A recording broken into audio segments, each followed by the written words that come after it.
অগ্নিসংযোগের কারণে টাওয়ারে হচ্ছে কমিউনিকেশন এবং ইন্টারনেট সংযোগ বিচ্ছিন্ন হচ্ছে, নেটওয়ার্ক বিচ্ছিন্ন হচ্ছে। তো এটা পরিকল্পিতভাবে সেখানে হয়তো ঘটানো হচ্ছে। তো এই বিষয়ে কোনো সমস্যার সমাধান করা যায় কি না, সারা দেশের প্রেস ক্লাবগুলোতে যেই ধরনের গ্রুপিং এবং বিভক্তি হয়েছে সেটা নিয়ে আসলে ডিসিরা খুবই সমস্যায় ফেস করতেছে। তো সেই জায়গা থেকে আমরা বলেছি এটা আমরা যারা ঢাকার যেই সাংবাদিক সংগঠনগুলো রয়েছে, গণমাধ্যম সংস্কার কমিশন রয়েছে, তাদের সাথে আলোচনা করে আমরা এটা সুরাহা করার চেষ্টা করব।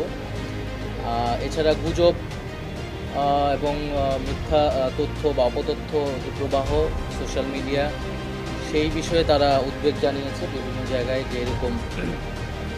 তো এই জায়গায় হচ্ছে আমরা যে ধরনের উদ্যোগগুলো নিচ্ছি তথ্য সম্প্রচার বা আইসিটি মন্ত্রণালয়ের অধীনে, সেই সম্পর্কে তাদের অবহিত করেছি এবং আমাদের যে চলমান প্রকল্পগুলো রয়েছে সেই সংক্রান্ত বিষয়ে সহায়তা করার জন্য আমরা মাঠ পর্যায়ের প্রশাসনকে বলেছি এবং আমাদের যেই আইসিটির স্ট্র্যাটেজি আমরা তৈরি করতেছি সেই সম্পর্কে তাদের ধারণা দেওয়ার চেষ্টা করেছি এবং জুলাই অভ্যুত্থানের যে তথ্য সংগ্রহ সেই বিষয়ে যে তথ্য সম্প্রচার মন্ত্রণালয়ের একটা প্রকল্প নেওয়া হচ্ছে, যেটা এপ্রিল থেকে শুরু হবে। যে মাঠ পর্যায়ে প্রশাসনের কাছে যে তথ্যগুলো আছে সেগুলো সংরক্ষণের জন্য বলা হয়েছে, যাতে আমরা সেই প্রকল্পের